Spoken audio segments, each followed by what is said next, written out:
శ్రీను? ఏమైపోయావు శ్రీను? వీళ్ళు మనల్ని దారుణంగా మోసం చేశారు శ్రీను.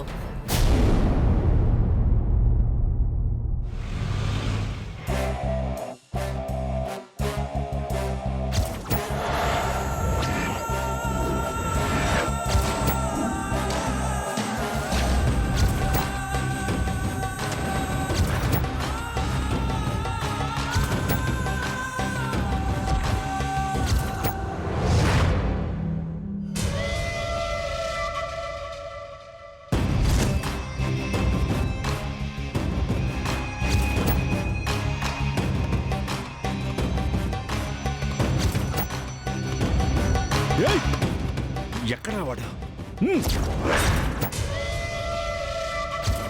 తులసి వీళ్ళ దగ్గరే ఉందా? ఫోన్ కలవట్లేదు.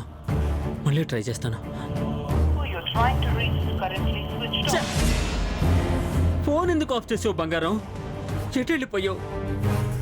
ఇంటి దగ్గర కూడా లేదే. ఎక్కడున్నావు బంగారం? ఏం చేస్తుంటారు వీళ్ళు? అన్నా లేడన్నా లోపల. ఒకవేళ పూజారి గారి దగ్గర ఉందేమో. గుడికి వెళ్ళి కనుక్కుంటాను.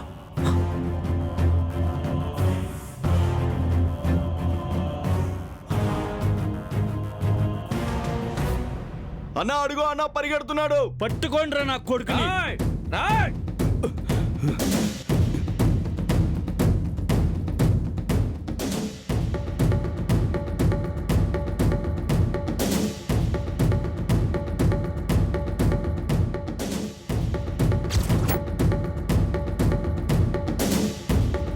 ఎక్కడికి పోతావురా? ఆగు. తులసి, నా వల్ల కావట్లేదు తులసి. కళ్ళు తిరుగుతున్నాయి తులసి. నన్ను క్షమించు తులసి. జీవితాంతం నీతోనే కలిసి ఉండాలనుకున్నా. నా జీవితం ముగిసిపోతుంది తులసి.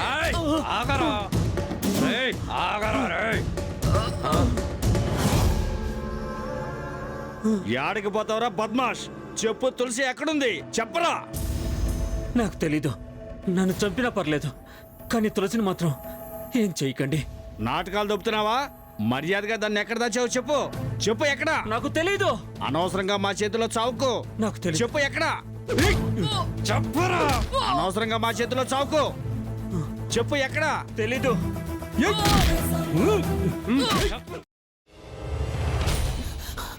నువ్వు ఇంకేమన్నా చెప్పాలా? ఇంకేమన్నా అబద్ధం చెప్పాలనుకుంటే చెప్పేయి. నేను చూడాలనుకుంటున్నాను నన్ను మోసం చేయడానికి నువ్వు ఎంత నీచానికి దిగజారగలవు అని. ఎందుకు ఆలియా, ఎందుకు నువ్వు ఇలా చేసావు? నీకు తెలుసు కదా నానమ్మ తర్వాత నీ ఒక్కదానిని కదా నేను పూర్తిగా నమ్మేది. ఏమన్నావు నువ్వు? ఈ మధ్య అన్నిటినీ మర్చిపోతున్నావా? అది చాలు. వాటిలో ఉన్న శక్తి విషయాన్ని గ్రహించి మనకు వివరిస్తాయి.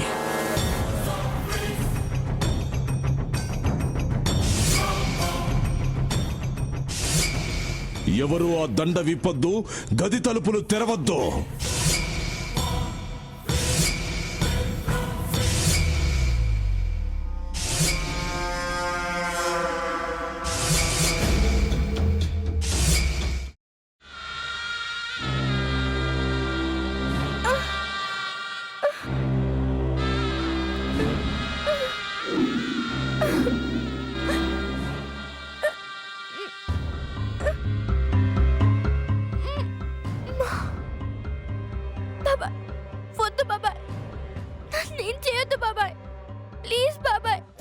నీకు నిజం తెలిసినప్పుడే నా ఆలోచనలో నువ్వు చచ్చిపోయావు.